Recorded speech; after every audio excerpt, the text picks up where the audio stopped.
times that he's been on Epstein's plane, which is known as the Lolita Express because of its connection to paedophilia. Epstein is a friend of Hillary Clinton. He's a friend of, or certainly was, of people like Donald Trump, the president-elect, of Prince Andrew, and many others that would be called elite. And then you look in Britain, when we're putting together all these pieces of information, which, when you put them together, create a situation where these elite paedophile rings, or ring in the end, are actually in plain sight. But you need to take these apparently different pieces of information and situations and put them together, and then suddenly the pixels become a picture. So let's go to Jimmy Savile, if we must, the BBC, quote, entertainer, who after his death in 2011 was exposed as a record-breaking paedophile. What's not come out is that he was a procurer of children for the rich and famous, and that's why he managed to be a record-breaking paedophile decade after decade after decade, while being an inner circle bosom buddy of the British royal family and a close associate and friend of Margaret Thatcher, the Prime Minister, without getting caught, charged, put away with the key thrown mid-Atlantic. That's why he got away with it. And let's just analyze this and how these rings infiltrate every aspect of society. You cannot cough out of tune near the British royal family without the British intelligence network knowing about it. Just talk to people about the background checks that go on for people that are going to have anything to do with the Queen or other members of the royal family, for instance. And yet, it's known that the police knew about Jimmy Savile's activities, paedophile activities, and he was into Satanism as well, because like I say, they're connected. I did nothing. So we're asked to believe that British intelligence, one of whom's jobs and special branch, basically the intelligence arm of the police, didn't know that this inner circle confidant of people like Prince Charles and the royal family, Prince Philip,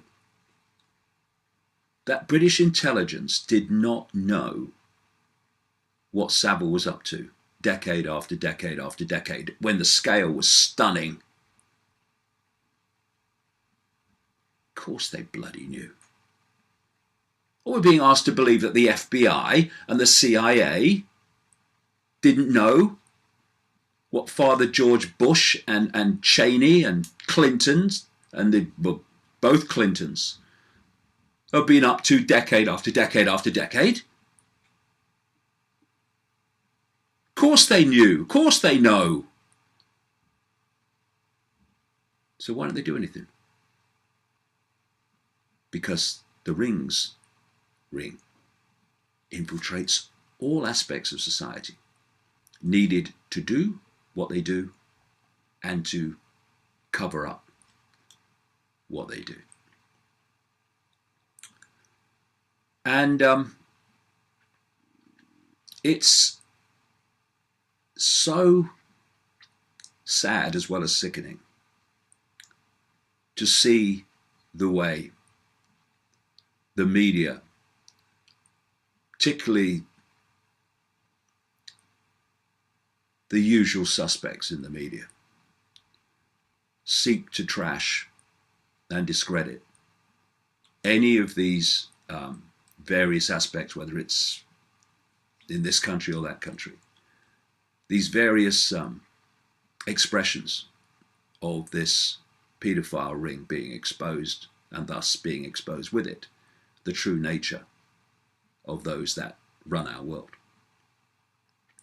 At the moment in Britain, we have the papers full of allegations by former young footballers of being sexually abused by coaches. And the papers are full of it. They're outraged that this could have been done to young footballers by football coaches. And they're right to be outraged. It's appalling. But you see, exposing football coaches for the sexual abuse of young footballers is not going to bring the system down. It doesn't threaten the system at all. It might threaten the system of football. But don't threaten the system that dictates human society and the direction that it goes. But if the truth came out of the scale of child abuse, child torture, child sacrifice, Satanism, involving some of the most famous political leaders, politicians, and connected people, that came out, the system would fall. Because people en masse would see the force that's really controlling their lives, and how it has an obsession with children for reasons I explain in the books. There's a lot more background needed before that can be adequately explained. And so only in the last few days we've had the police investigation into allegations about Edward Heath being trashed by the Mail on Sunday and the Daily Mail. Did I say usual suspects? We've had the investigations into the Thatcher cabinet minister Leon Britton being trashed by significant parts of the media. And of course, the government investigation, so-called inquiry, into the allegations of a Westminster paedophile ring, a la same as the Washington paedophile ring, being systematically trashed. The present Prime Minister of Britain, Theresa May, was Home Secretary when the pressure from the scale of revelations forced the government into announcing an inquiry into this political paedophilia in Britain and other things as well relating to child abuse. And one of the people at the centre of this was Leon Britton, in terms of appearing before the inquiry to answer questions, not least at how a dossier on elite child abuse given to him by a Conservative MP called Geoffrey Dickens suddenly disappeared and was not acted upon. And so Theresa May, either she's completely and utterly, fundamentally, shockingly idiotic and incompetent, or announces that the head of this inquiry is going to be someone called Baroness Butler-Sloss, who just happens to be the sister of one of the people, a guy called Lord Havers, Attorney General at the time that Leon Brittan was Home Secretary, who was connected into this whole series of paedophile allegations and what happened to the dossier. So obviously, when this is exposed, Butler-Sloss has to stand down. Then she announces that someone called Fiona Woolf is going to take over. Okay? Fiona Woolf just happens to be a friend of Leon Brittan's wife, has had dinner with Leon Brittan, and lived in the same street. When that is revealed, she has to stand down. Then Theresa May goes to the other side of the world to a judge in New Zealand called Dame Lowell Goddard, who very quickly revealed and actually confirmed more since her resignation, to be absolutely not up to the job. So there's 3 gone. What's happened? Time is put between the revelations that were kind of, or the claims that were everywhere, and now. Just easing out the time, letting it go quiet, letting the public forget about it. And another thing is that with all these delays caused by what I've just described, these delays delayed the appearance of Leon Brittan before the inquiry to answer questions. Leon Brittan then died, it is said, of cancer after a long illness. After a long illness. So they knew, if you go with the official story, that Leon Brittan had cancer and was dying of cancer.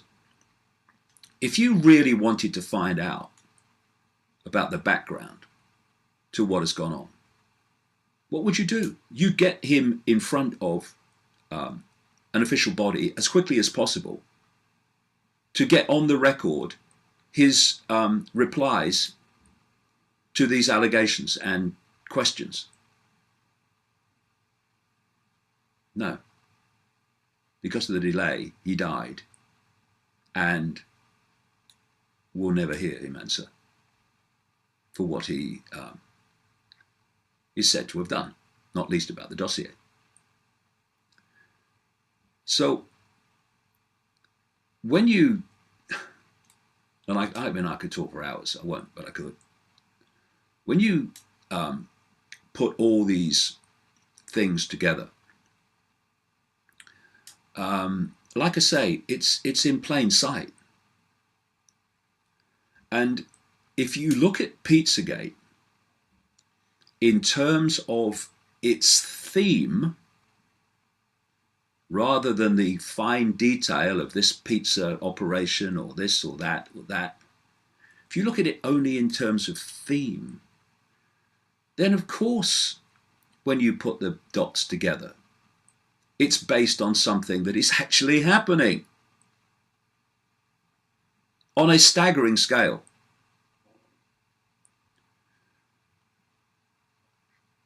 But I would just say to those that are focusing on this and investigating this, and good luck to them, I say, just make sure that you don't get carried away to the point that you're making assumptions on detail that can be discredited, and thus, by association, discredit the whole idea that there's a paedophile ring at all. Go back to original sources. Check, recheck, check again. And if then it all adds up, then well done you. Because the more people that investigate this whole arena, the better. But it's got to be investigated in a professional way, and not just because something's been passed to you on Facebook to accept that it's true by definition. And I would say again, to those who issue forth this extraordinary, shocking level of abuse at those that are questioning some of the detail, even all of the assumptions of Pizzagate, you're just doing what that which you are opposing wants you to do by intimidating people into silence just because they have a different opinion to you. It's a society of free thought, free expression, free opinion that we're trying to build, isn't it? In the face of that which seeks to oppress and suppress all of that. And so we need to be at peace with people having a different opinion. Because if we're not at peace with that, we're not at peace with freedom. And in the end, if the free flow of information is allowed to prevail, the truth will, indeed must, come out. So whether every aspect, assumption and detail of Pizzagate is true or not true, it changes not one thing in relation to this. There is a global network of empathy deleted, psychopathic pedophiles and Satanists that are obsessed with children for reasons I can explain at length. And they are the people running our world. And thus, whether Pizzagate is true or not true, that remains true. And we need to face it and not allow our incredulity that they wouldn't do that to stop us realizing what's really happening and what's really happening to children now as I speak all over the world today and every day. For much of American presidential history, they've been used sparingly, but particularly since the time of Bill Clinton and through Boy George Bush and Obama and now Trump, they're being used constantly to dictate the law and the lives of 320 million people with the signature of one man. And let's give you an idea of how they are used. Each one of these pages, not too light, but you can see it. Each one of these pages, each one of these lines on the page is an executive order that was signed into law by Boy George Bush in his period of office. And they go on page after page after page after page after page. Swish of the pen, law of the land. And the reason that I used to write and talk about these things quite some time ago is because the basis on which they are claimed to be legal and that a president can do this is like, where is it? They justify swish of the pen, law of the land, by two statements in the US Constitution. And these are those. I kid you not. The first one is Article 2, Section 1 of the US Constitution, which says, the executive power shall be vested in a president of the United States of America. And yes, so the President of the United States is the top of the pile of the executive arm of government. Executive orders? Nowhere. The other one is Article 2, Section 3, which says the President shall take care that the laws be faithfully executed. Yeah. Laws passed in the political system have to be faithfully executed, and the President has to oversee that. Swish of the pen, law of the land? Nowhere. And that's what they justify these things on.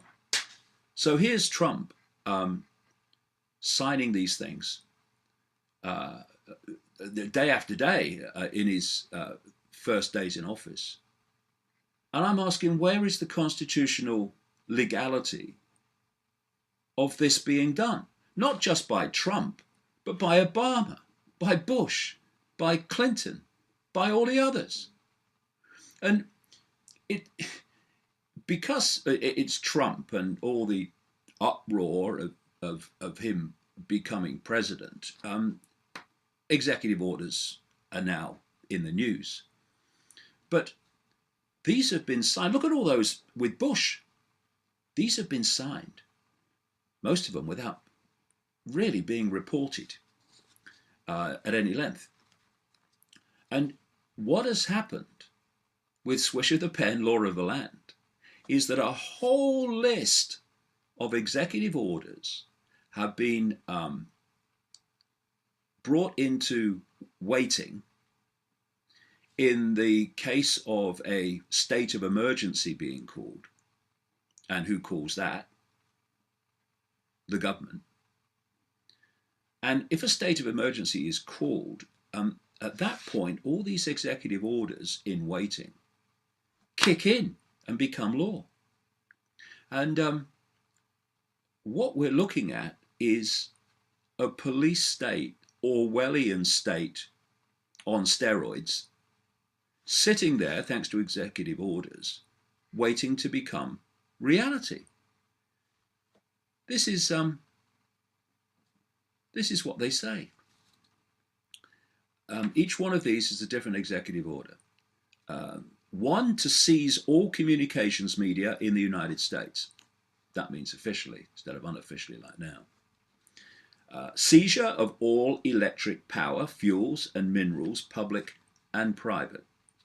Seizure of all means of transportation, including personal cars, trucks or vehicles of any kind. And total control of highways, seaports and waterways. Seizure of all American people for work forced under federal supervision, including the splitting of families if the government finds it necessary. Seizure of all health, education and welfare facilities, public and private. Empowered the Postmaster General to register all men, women and children in the United States. Seizure of all airports and aircraft. Seizure of all housing and finance authorities to establish forced relocation, designated areas to be abandoned as, quote, unsafe. Another executive order, seizure of all railroads, inland waterways and storage facilities, public and private. And on June the 3rd, 1994, President Clinton encompassed all those executive orders into one. And the beloved of the progressive movement, Barack Obama, updated and confirmed that Clinton executive order in 2012. Don't remember any protests then when this was put into being.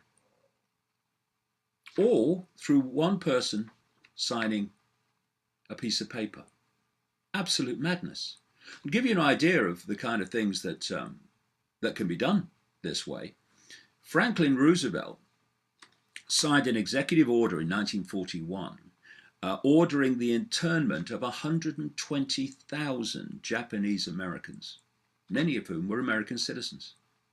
And then of course, Orwellian Homeland Security was brought into being by George Bush in 2001 in the wake of 9/11. And Homeland Security, thanks to an executive order, took centralized control of 40 federal agencies. Now, like I say, there was a time when the alternative media was highlighting the outrageous nature of executive orders. And some of us still are. But it's quite a sight now to see the Trump supporting alternative media in America not only not highlighting the fact that these swish of the pen, law of the land orders are absolutely beyond words anti-democratic. It's not democracy. It's not an open society to have one man with so much power dictating to 320 million people. That's not democracy. It's a tyranny. It's a dictatorship. And that's not just because Trump's doing it. It was the same with everyone else. The difference is that the alternative media that's now Trump supporting was once highlighting executive orders in the way that I'm talking about. Now they're cheering him on as he's signing them. And, you know, we either believe in fairness, we believe in justice, and we believe in a free and open society, or we don't. It's no good saying, well, executive orders are terrible and illegal and unconstitutional when a president we don't like is signing things we don't agree with. But, if a president we like who's signing things we do agree with, well, executive orders, that's good. They're either wrong and anti-democratic or they're not. And they are wrong, quite demonstrably. I mean, look at some fascist dictator. What do? They dictate one person to the population they control. It's what an executive order's doing. One person, no debate. No debate in the wider political system, no public debate. And so when we look at what is happening in the United States, as these executive orders unfold, is that we're seeing the polarization of American society with extraordinary precision. I mean, we're talking about basically half and half. And I know the Trump supporting alternative media think he's anti-establishment and anti the global cabal. But, you know, there's more than one way of bringing out about an outcome.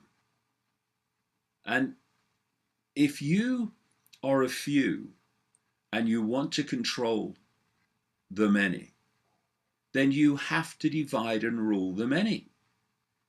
You can't have the many standing side by side in unity against what you're doing. You need to keep them focused on fighting each other. Then they won't see what you're doing, which is the situation we have. And therefore, chaos, upheaval, is what they want, and that's what they have. I mean, since Trump came in, he's been capped in chaos, in the sense of the provocative things that he said, and the fact that he signs a executive order to stop immigration from a list of countries without pre-warning and allowing preparation among the agencies and the airport authorities that have to administer what he's dictating, without them being pre-warned so it can be done in some kind of smooth manner or smoother. No, that's it. Get on with it. Cut. What happened? Chaos. And then you've got the all the protests against Trump and the idiots starting fires and smashing windows at Barclay this week. That's all part of this divide and rule chaos that's unfolding. It's not an accident that the Latin motto of the 33rd degree of the Scottish Rite of Freemasonry is Ordo ab Chao, order out of chaos, or what I call problem, reaction, solution. It's because this is the currency they use to impose their will on society by creating chaos and then offering the order out of the chaos, their order, their changes in society to respond to the chaos they have covertly created. So if you look at what I've been saying and writing for a long time, it's been in part that the plan is to create, in effect, civil war, not just in the United States, but in Europe too. And that is a perfect situation for the manipulators of human society. Because, first of all, people are focused on each other and fighting each other instead of coming together and seeing the common thread, the common theme, the common enemy of freedom, which is clearly now what's happening in America. And it also justifies problem, reaction, solution. Your police state to respond to the chaos and respond to the violence and the conflict and bring the military involved because that's what they want. All these things become possible once you have chaos and divide and rule. And that's where we are. And it's not just Trump that's playing his part in creating this division. It's also those that are protesting against him. And you know, I go back to what I said about either we believe in an open and free society or we don't. And these progressives that are so vehemently opposing Trump, they seem to have one rule for a Democratic president like Obama and another for people like Trump. Surely we should have the same criteria for both. They stood by and watched Obama bomb the innocent in Libya and Syria, and they watched a regime in the White House and the Pentagon manipulating so-called people's revolutions in Libya and Syria to justify their murderous interventions. And where were the progressives then? Where were people in pink hats in vast numbers marching on Washington? Nowhere. Why is it one law and one rule for one and one rule for the other? It should be the same. And what you see with these progressives, as with many Trump supporters, they don't understand how the world works and how the processes of manipulation work. You have a man, for instance, in George Soros, the billionaire, who funds progressive organizations. Why would George Soros fund progressive organizations? Because if you want to control the game, you have to control both sides in the game. You control one side, you influence the game. You control both sides, you control the game. And his role is controlling the progressive side of this polarity. And so you have all those people in their pink hats going on those marches against Trump. And 50 of those so-called partners in that operation were connected to George Soros. The same George Soros whose organizations were behind the manipulation of the so-called Arab Spring that led to the excuse to send the boys in to places like Libya and Syria.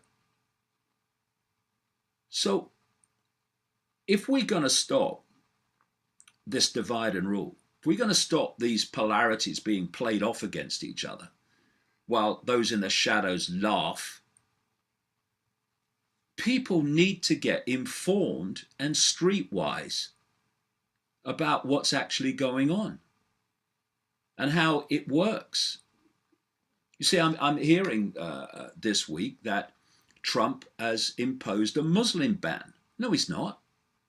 He's imposed an immigration ban on a list of countries, most of which have been targets of the United States and were listed by an organization called Project for the New American Century in September 2000, which came to power with the Bush administration, were listed for regime change. So where, if it's a Muslim ban, is the ban on anyone from Saudi Arabia and Qatar that have been exposed for funding terrorists, funding ISIS? Where's the ban on them? You've got to see the shades of grey and not black and white. It's not about a ban on Muslims.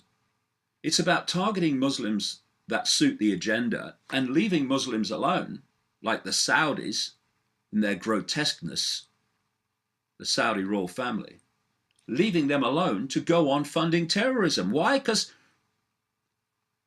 if you have terrorism, you have a problem.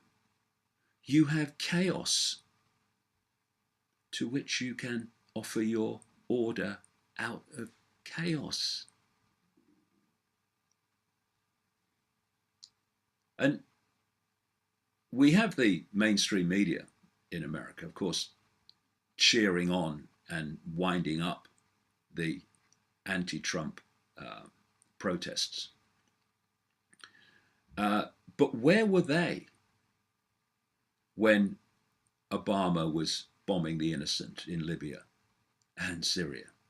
Where were the progressives when that was going on? Nowhere. Where were they when Obama was dramatically slowing down immigration by people from Iraq during his period in office?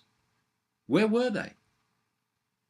Where are the celebrities standing at microphones? Oh, look, I'm ever so kind, I am, I care.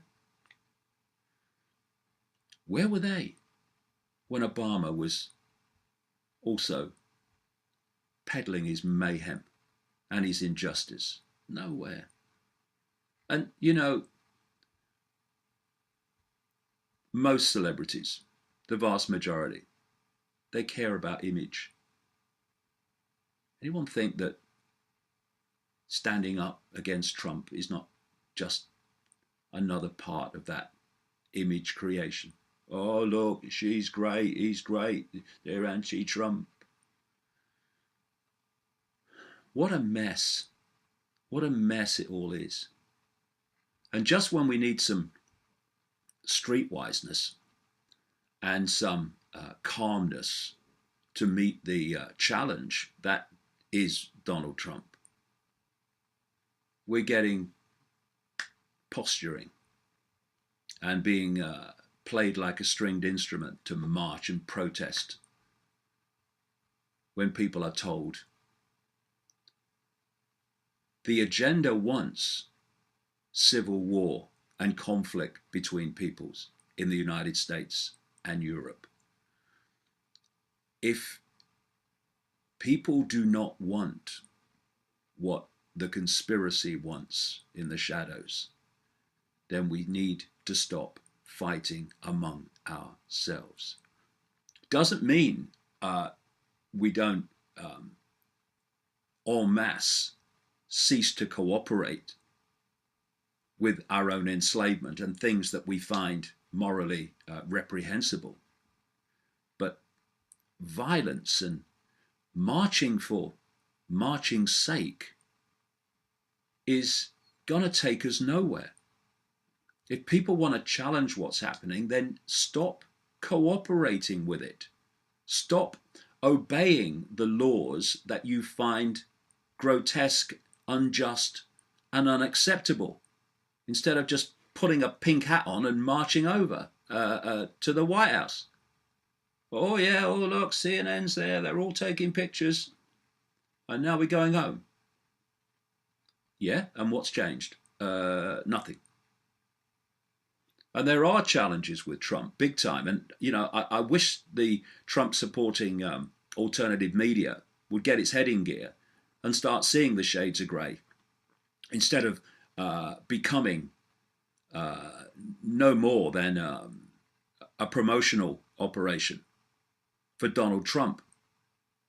Oh, Donald, everything you do is great. No, it's not. He's given control of the American economy to Goldman Sachs. He said he would prosecute Hillary Clinton. Of course, that's the person the progressives wanted, Hillary Clinton. One of the most corrupt politicians in American history, with her husband. They come as a pair. And think of the competition for being the most corrupt politician in American history. Oh, he was going to prosecute her for corruption. First thing he did when he won, just say he wasn't going to do that because they're good people. No, they're not. And that's another part of this progressive lunacy, that they were all so upset when one of the most corrupt politicians in American history didn't win. What they should be looking at is not this person or that person. That's the divide and rule polarity illusion.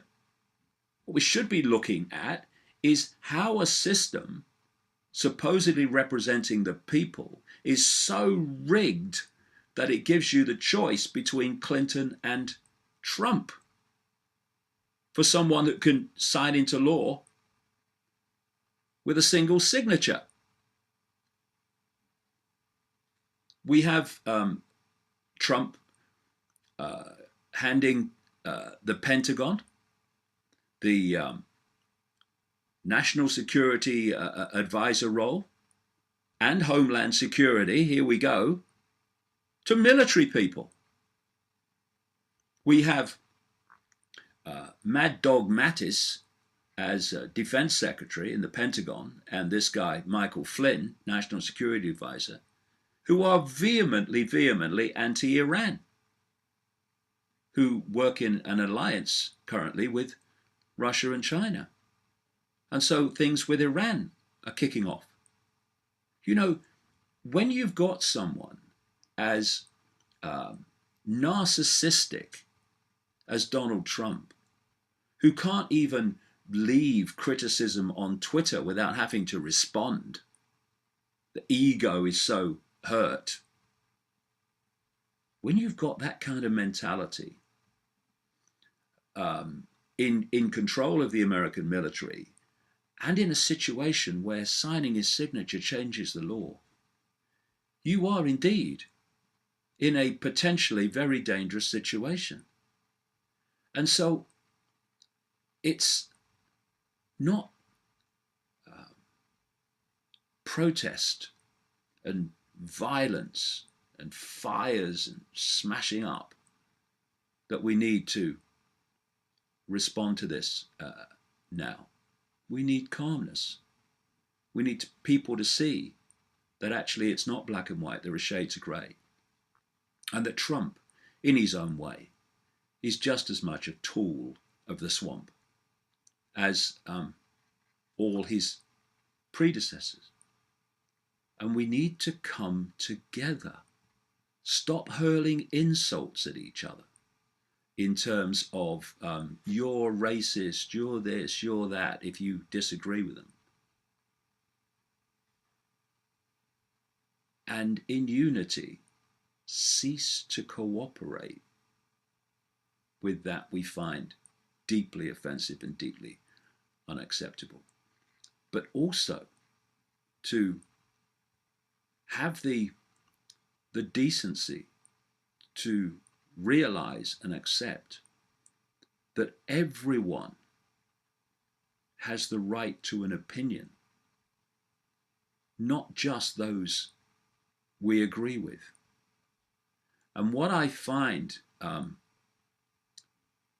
equally disturbing in this polarity war to the potential dangers of a Trump administration is the way the heart on the sleeve progressives who are opposing him, saying it's fascism, have become, not just in America, but around the world, the new authority, the new censors, the new big brother, dictating what opinions people can have, what views they can have, who they can support and who they can't without having abuse and labels hurled in their direction. Like I said at the start, we need to understand that for divide and rule to happen, you need at least two sides, two polarities you can play off against each other. And you know what you find with those polarities?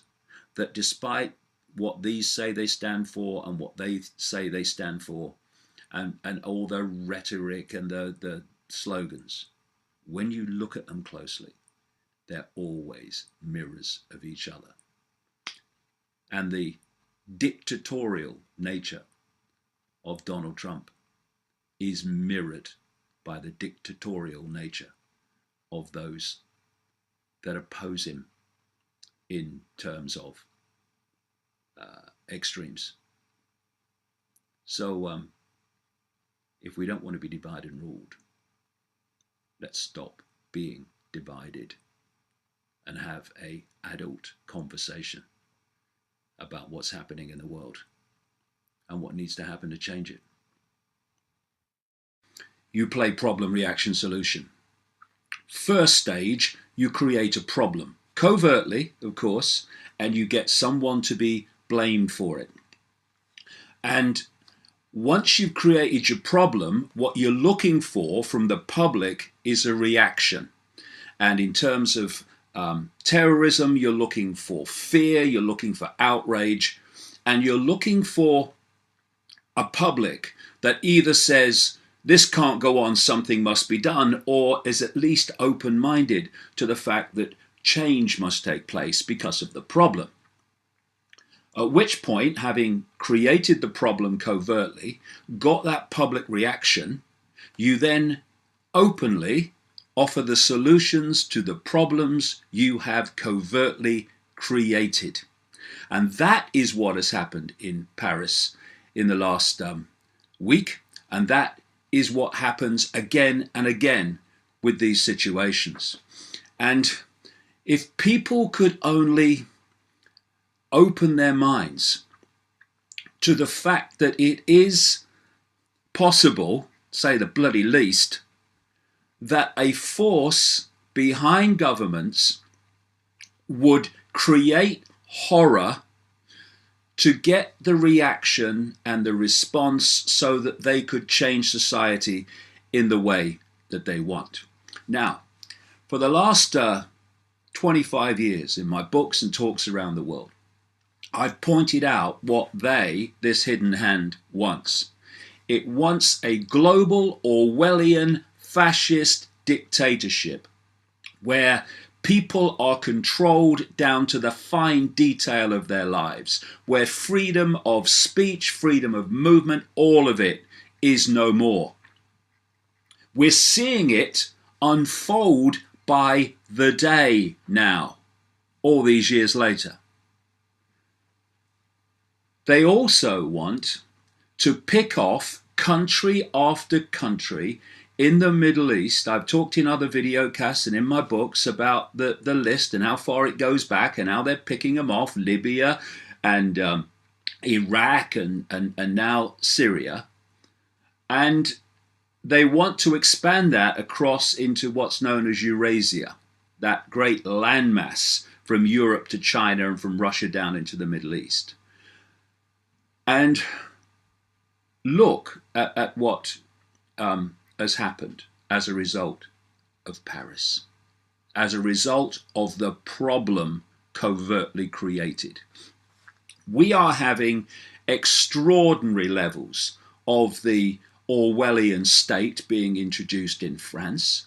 We're having it happening in Britain. They're talking about doing it as a response in Australia, and so it goes on. And the idea is to terrify people into giving their freedoms away. That's how this technique works. We also have a situation where they want to remove Assad. They want to bomb Syria to oblivion as they pick off their list. He's delayed them for too long. And of course, David Cameron has been trying for how long now to get support to have British bombing in Syria. I mean, how many do they bloody want? We've got the United States bombing in Syria. We've got France. We've got Turkey. We've got Israel when they come in and have a go. And we've got Russia. I mean, look at the size of the land. There'll be nothing left. That's the idea. And so, as a result of Paris, David Cameron, who was struggling to get support for British bombing in Syria, is now saying, oh no, after Paris, I'm going to make a case for it. We must be involved. And we've got this from a newspaper this week. We should bomb Syria, say 60% of Britons. And actually says here, Mail poll reveals country's reaction to the Paris bombings. Problem, reaction, solution. And so we have a situation where we are asked to believe that we have an agenda of what they want to do, bombing in Syria, more and more Big Brother Orwellian state, and a terrorist attack happens in Paris at the right time to push on what they do and what they want. And we are asked to believe that that is all a coincidence. And before anyone says, oh, well, yeah, but there were Muslims involved and all that. Well, people who claim to be Muslims. I know many Muslims who don't go around with weapons and suicide bombs. But we need to understand how this works. They talk about masterminds. We're after the mastermind. We've killed the mastermind. I have a question. Why do these masterminds always turn out to be bloody idiots? Because they're not masterminds. I was interested to see an interview this week with a French journalist who had been a hostage of ISIS, and a deal was done to get him out. And what he said, I was with them, I saw them, I interacted with them, including this Jihadi John bloke. He said, we have a phrase in France, which is that someone is evil and stupid. And he said, my experience of this ISIS crowd is that they are more stupid than evil. Now, when you consider the evil that they have done, the level of stupidity he must be talking about beggars belief. Oh, but these are masterminds. They're orchestrating this terrorism. This is how it works. It doesn't always work like this. There are absolute outright hoaxes, complete bloody hoaxes. But this is one way that it works. If you are working for a major corporation, if you're on the, if you like, the shop floor, you're at the bottom rung where the stuff gets done, where the products are made and all that, then you have orders to follow, instructions to follow, organization to follow. But you're not deciding that. It's being decided further up the hierarchical pyramid of the corporation. So you might know the next guy up, you might know even the next guy up from him. But then it suddenly goes quiet. The source of the ultimate instructions, just, you don't know. Oh, well, it's come down from on high, I guess we better do it. Now, these problem reaction solutions involving people who genuinely will think that they are fighting for Islam and all this bloody idiocy they talk about, and they will play it out. They'll go and blow themselves up. They'll go and shoot people because they're morons. But they ain't orchestrating it. They are not the ones that have the ability to block or delay responses or block security so that they can get away with it and actually perpetrate what they are doing without being stopped. And here's another. We're asked to believe. It's now clear, in fact it's being admitted, that staggering amounts of money and arms have been handed over to moderate rebels in Syria, no such thing, by the United States and others, Saudi Arabia. And we are asked to believe that those that have armed those people didn't realize that they were going to be handed to ISIS, which is what has happened. ISIS is funded, orchestrated, and directed not by these moronic masterminds, brains the size of a bloody pea. It's done by the very hidden hand that then says, after these terrorist events, we must go to war in Syria, oh, come together in a coalition of more mutual destruction.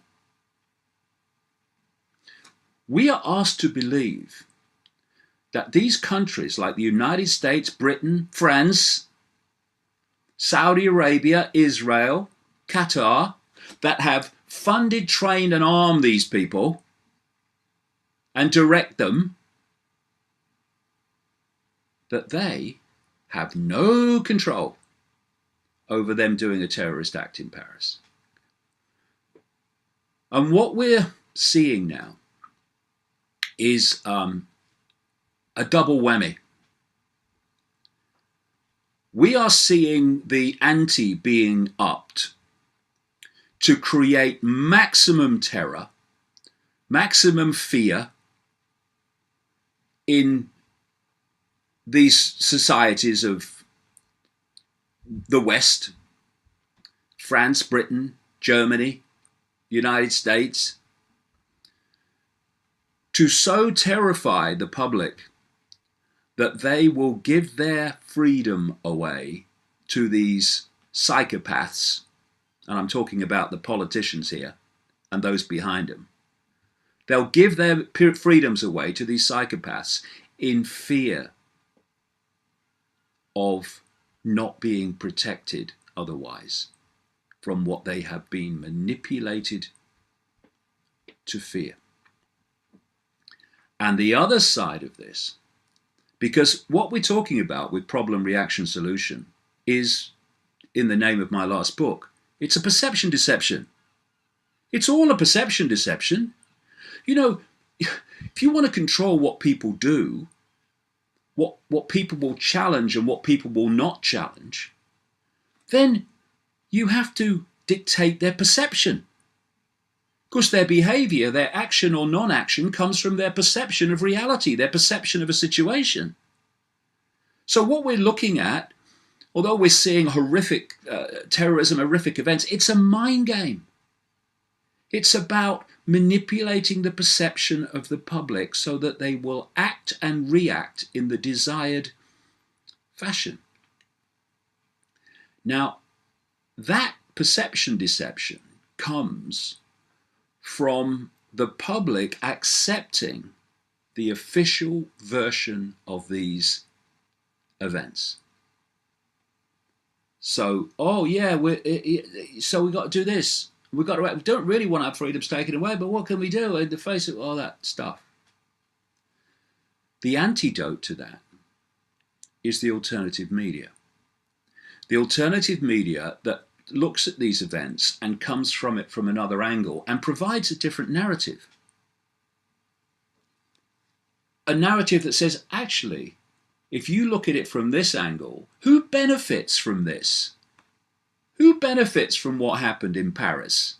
Well, it's obvious who benefits. Anyone who wants to take freedoms away, wants a police state, wants the army on the streets, and wants to get support for the mass bombing of Syria.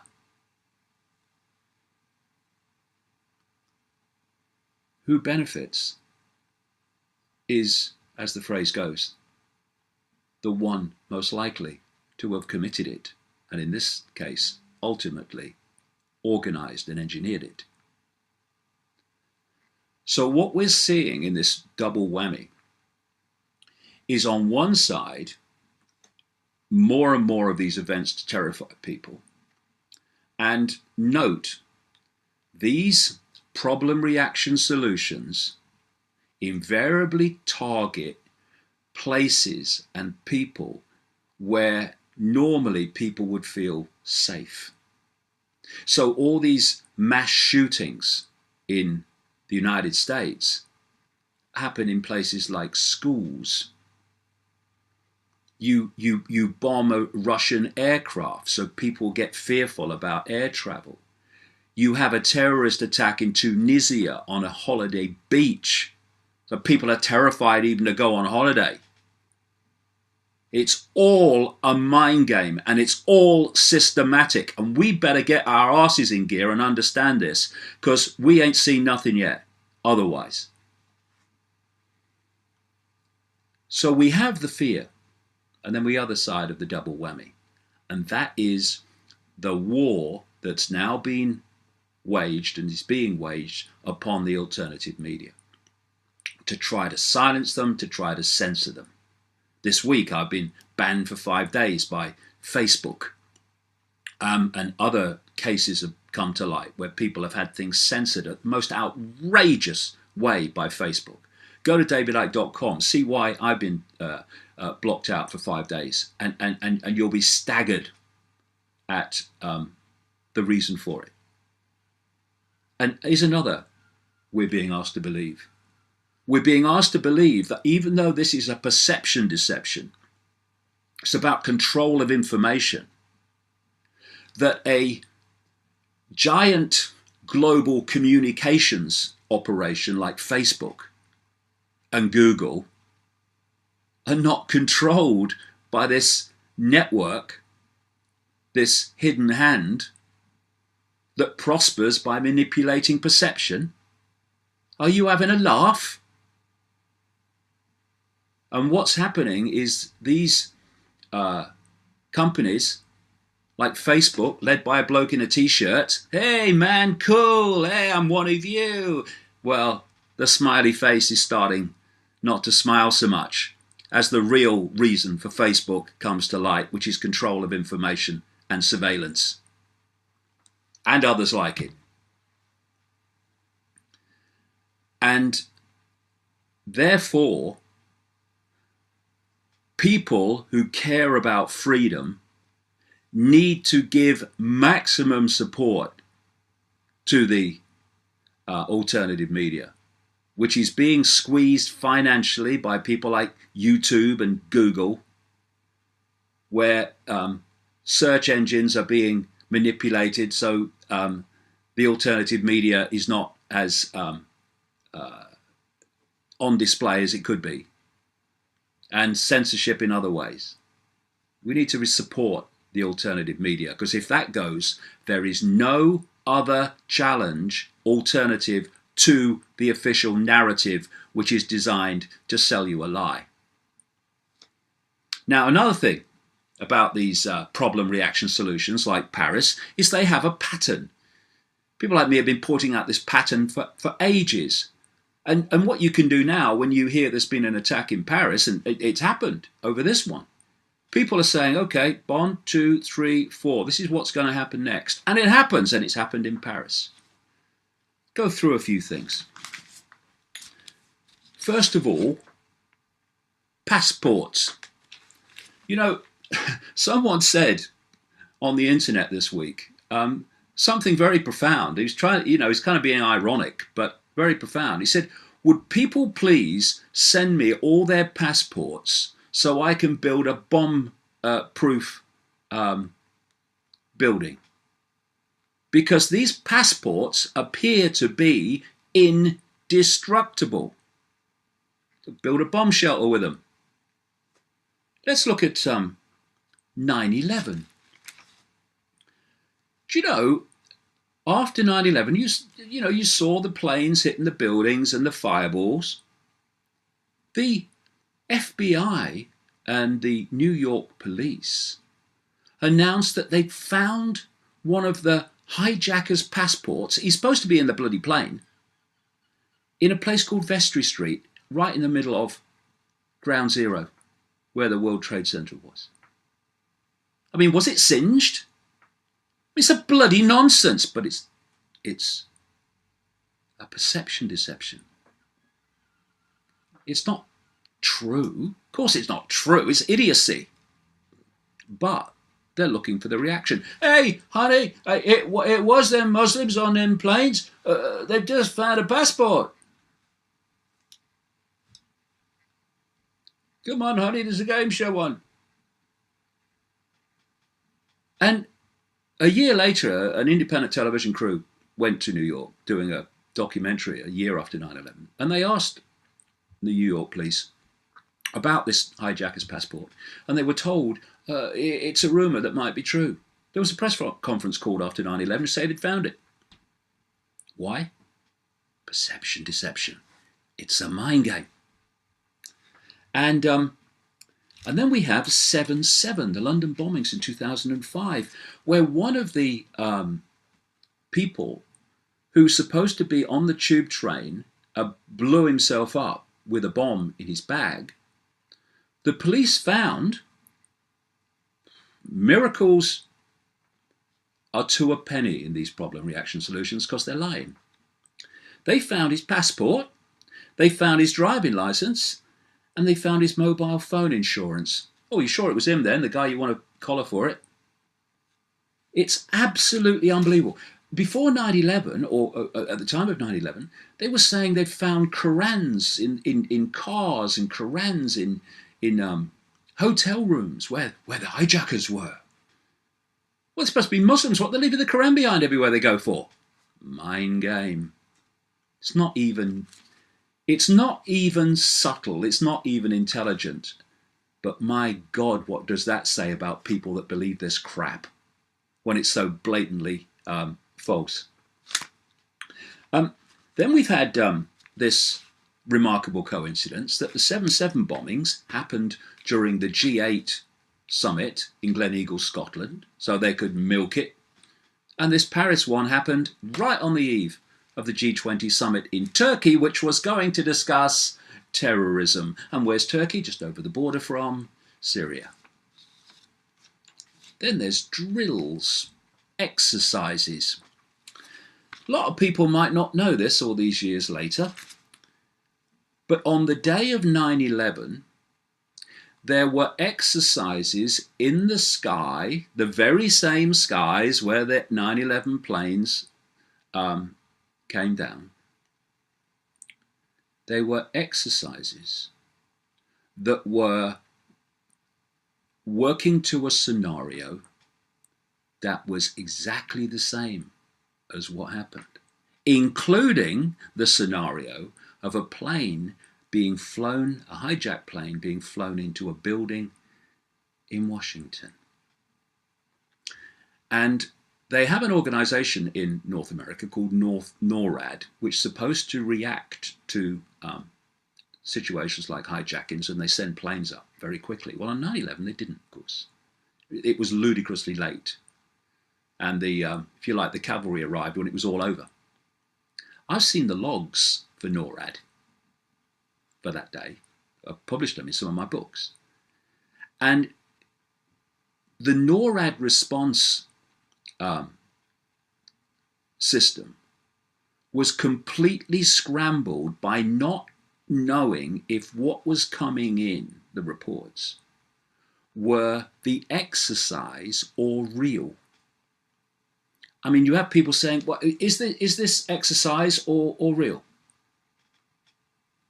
And why they do these drills in conjunction with the real thing is it allows them to hide the real thing. It allows them to do so much behind the organization of the drill, and in terms of 9/11, to scramble the normal response mechanism to hijackings. The 7/7 bombings in 2005, they had a drill at the same time involving the same stations. Just a coincidence, nothing to worry about. Mass shootings galore in America. Drills are going on either there or close by at the same time. The Oslo bombing and the mass shootings, you remember that in 2011 with this guy Breivik? A bomb went off in Oslo.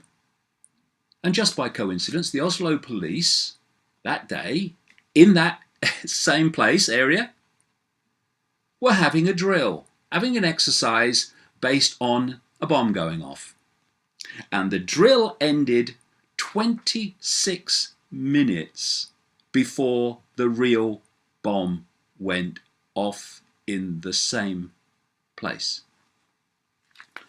Boston Marathon bombings, drill going on at the same time in the same place. Oklahoma bombings of the Murrah building, drill going on at the same time in the same place. People who arrived that morning, many of whom never went home, saw the bomb squad around the building before the bomb went off, or the bombs as they were.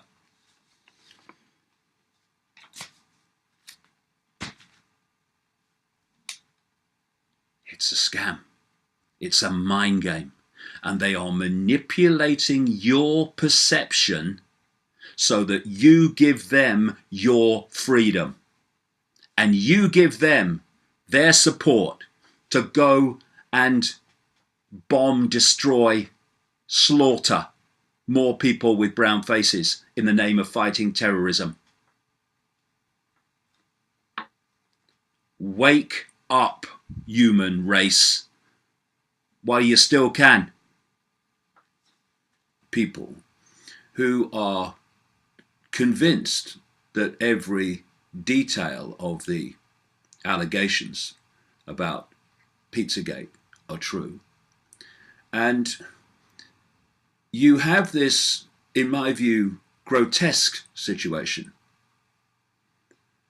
of gross hypocrisy, whereby anyone who questions that every last fact, or even the whole thing in its entirety, called Pizzagate, is to be questioned, is to be not accepted on face value.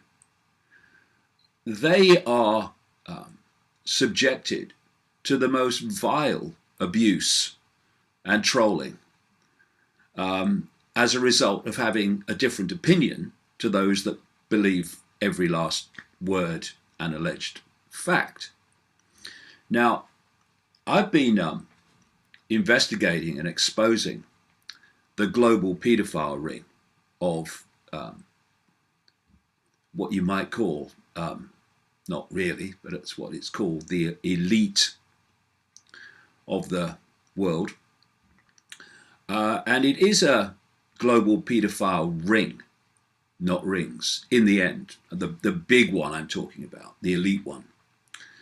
There are obviously aspects of it in different parts of the world, but in the end, it is part of one global ring. And there's reasons for this. There's reasons for the obsession with paedophilia and child abuse, which I go into in the books, and may do a video cast about it soon. But let's focus on Pizzagate and what's going on with that, and its place in the greater context of this paedophile ring and what has been happening to children decade after decade. The reason, let me say first of all, that this abuse ring, which is also connected into the satanic child sacrifice rings, indeed at the top, or at the inner core, whichever analogy you want, the satanic sacrifice rings and the paedophile elite ring globally are actually aspects of the same thing. And the reason it's not come out is because both victims of it who've survived, many don't, and those who are seeking to expose it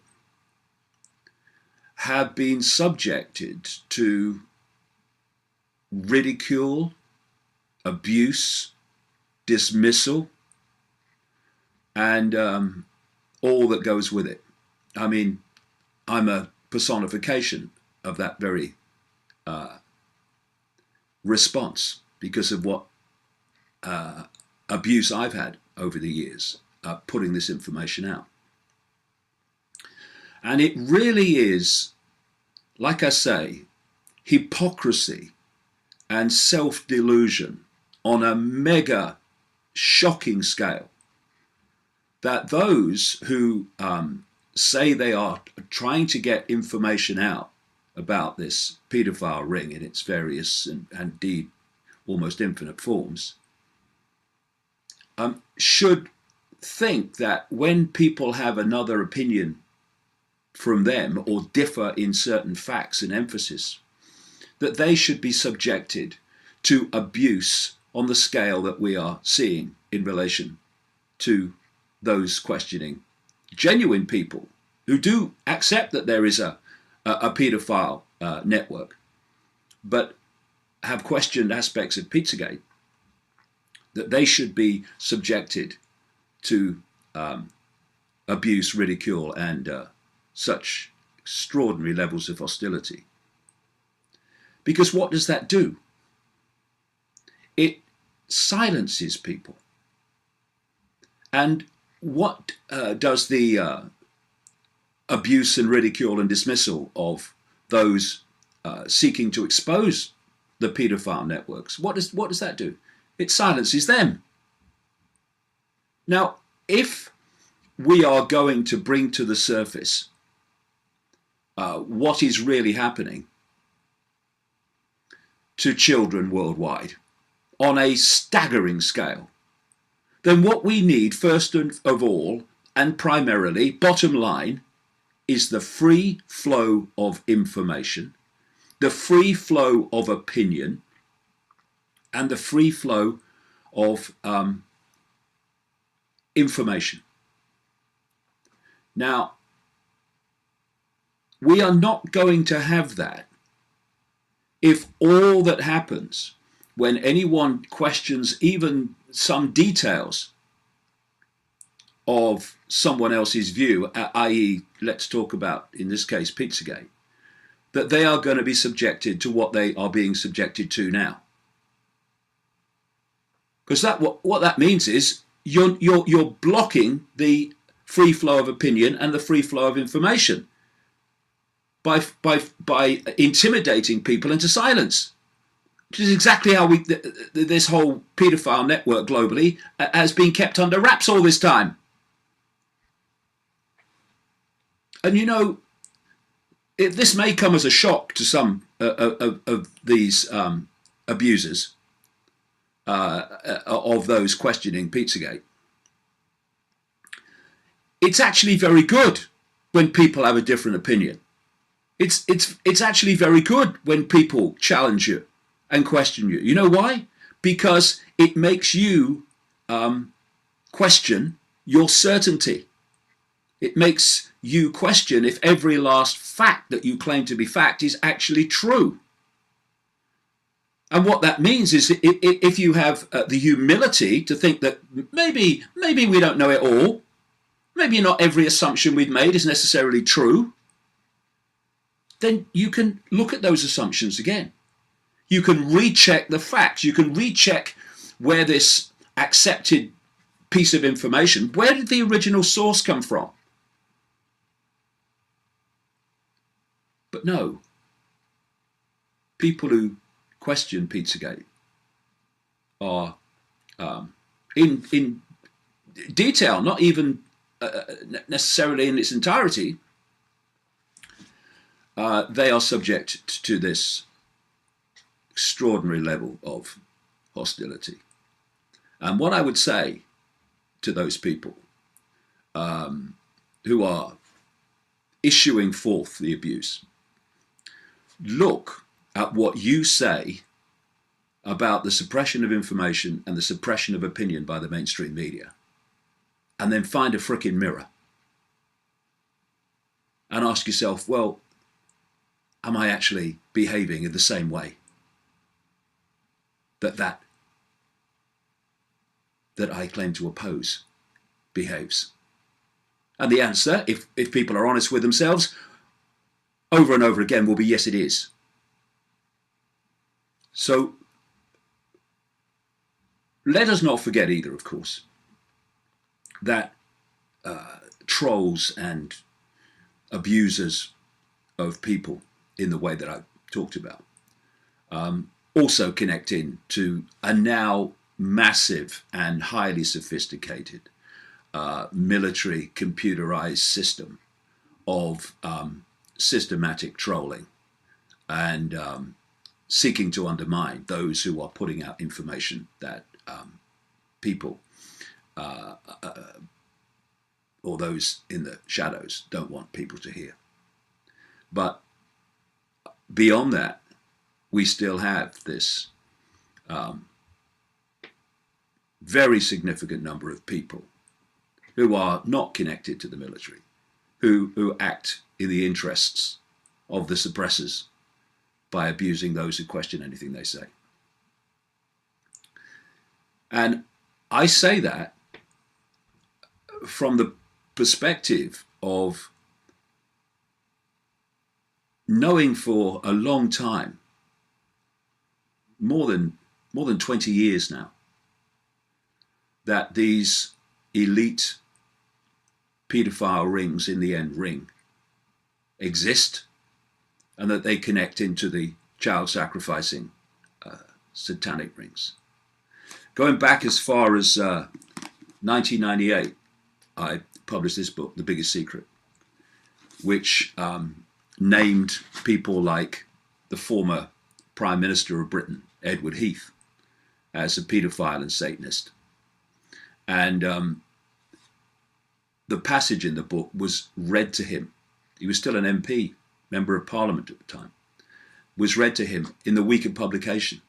What did he do? Nothing. Why? Because it was true.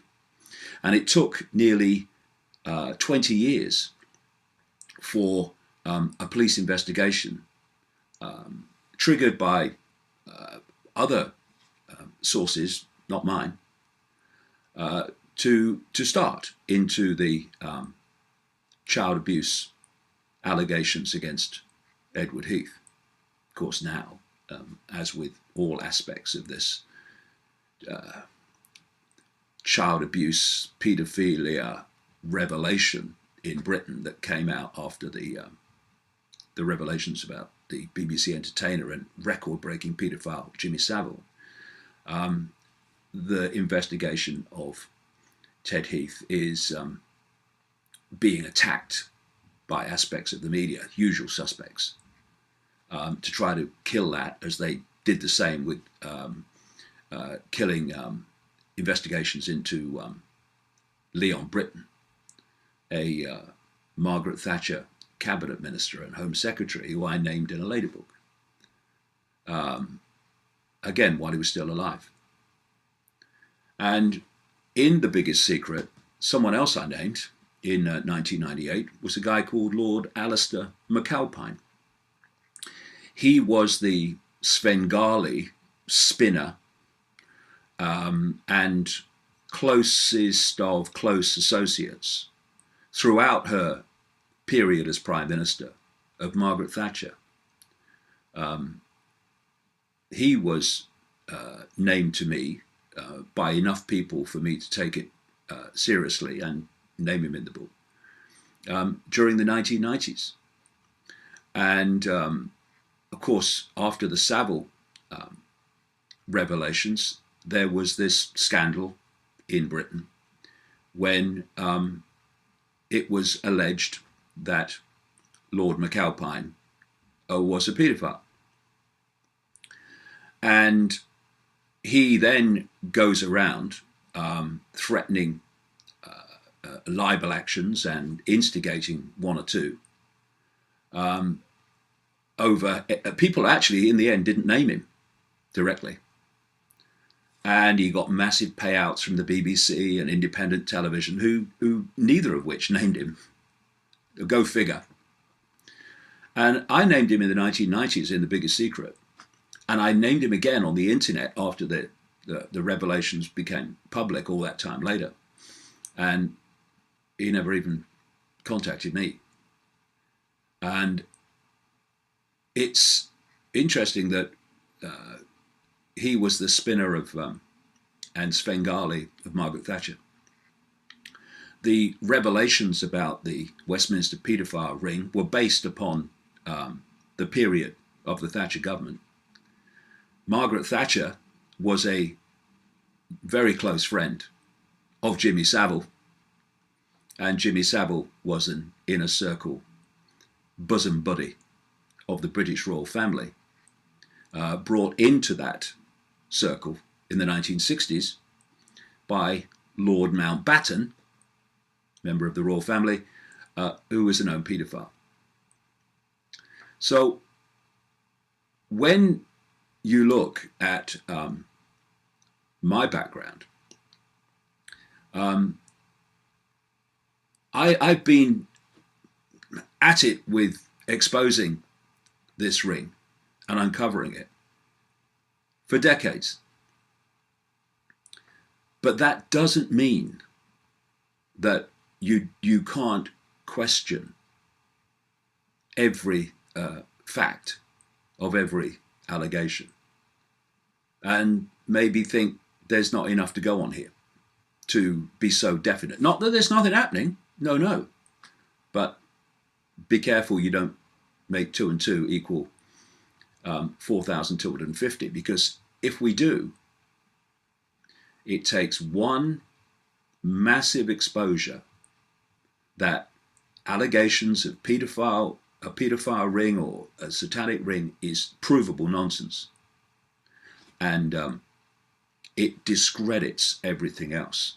That's why everyone involved in this has a duty to the abused children to make sure that every fact is checked, and every assumption is based on credible information and credible sources. Against the background, in terms of Pizzagate, that without question, if you've stood next to me in the last 20 odd years, there is a massive elite paedophile network operating out of Washington, D.C. and out of the elite of the United States. And indeed, in the biggest secret, I expose Father George Bush as a notorious paedophile and abuser of children. If you go onto my YouTube channel, you'll see posted recently a video where I'm talking about Father George Bush and all that background. And the last time I looked, as I speak, closing in on 350,000 people have watched that in a matter of 3 days or so.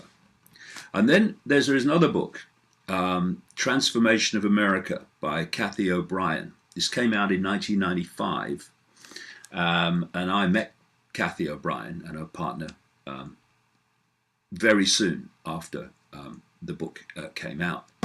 And I spent a lot of time with her talking about her experiences. I met her daughter, Kelly, who was born into captivity, literally, because Cathy O'Brien was one of an extraordinary number of young people who are taking into mind control projects which connect into the paedophile rings, connect into the satanic rings, and are turned literally into sex slaves who are used and abused by the elite, and then can't remember what happened until they're deprogrammed, like Cathy's been. What happened, thus keeping the elite people safe from exposure. It's called trauma-based mind control, creating multiple personality disorder, known now as dissociative identity disorder. I talked about this and written about this at great length.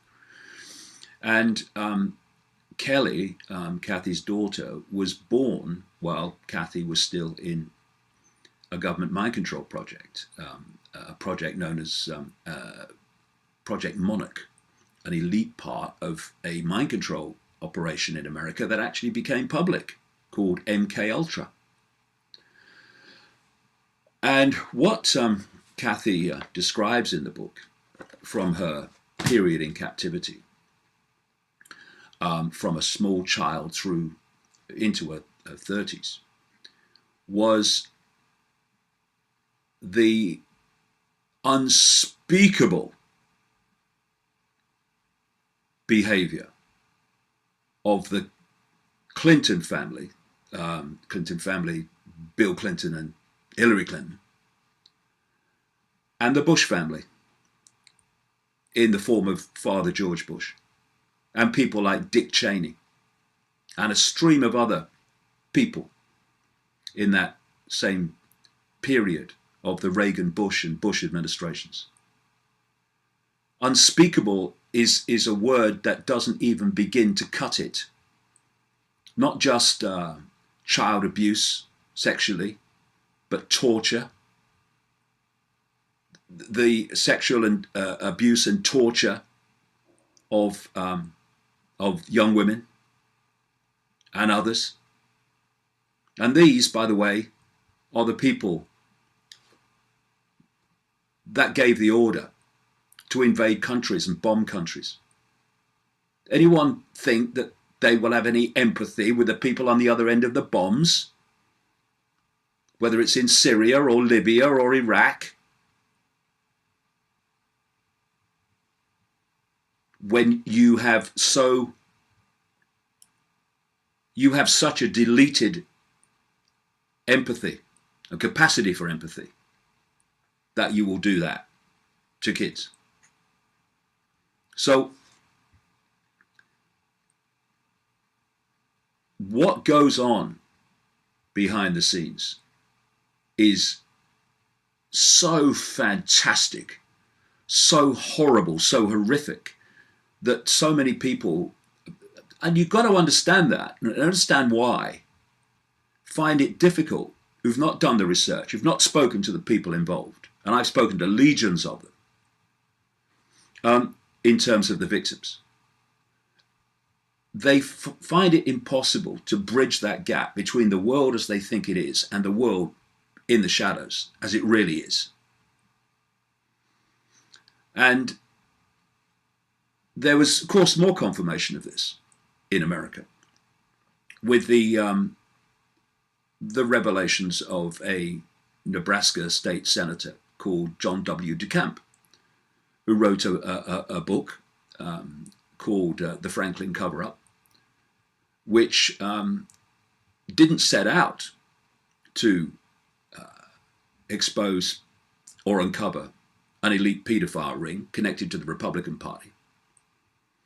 It set out to investigate the corruption of something called the Franklin Credit Union in Nebraska, which was headed by a guy called Lawrence King, a big Republican who actually sang the national anthem at the Republican conventions in 1984 and 1988. And what DeCamp did, as he was uncovering the corruption for which Lawrence King was eventually jailed, he found that King was running an elite paedophile ring, supplying children to elite politicians in the Republican Party at conventions and what have you. Exactly the same theme and exactly the same story that you hear around the world in terms of political paedophiles in Britain and in Australia. I mean, does anyone really think that it's just a coincidence that people have come out in America, they've come out in Britain, they've come out in Australia and other countries talking about this, describing the same themes, the same abuse, the same elite networks, and it's all a coincidence and they're all just making it up? That's what the media want you to believe. And that's why I say to those investigating Pizzagate and passing on stuff about Pizzagate, just make sure that your assumptions are justified by the evidence and that things you take for granted as being true have been taken back to their original source to see if they are, and to see what that source is and is it credible. You know, what can happen is something gets on the internet and it's passed around, and suddenly where it actually originally came from is forgotten. It's taken for granted it's true, and it may be. What I'm saying is, take it back to where it came from, where it originated, every time, to see if that original source is credible, and credible enough to take it for granted that it must be true. Now, there are, without question, things that people should be questioning about this whole Pizzagate. This idea that there is a paedophile ring in Washington, D.C. There is, okay? It's not a question of is there a paedophile ring in Washington, D.C. My God, there is. And involves some of the most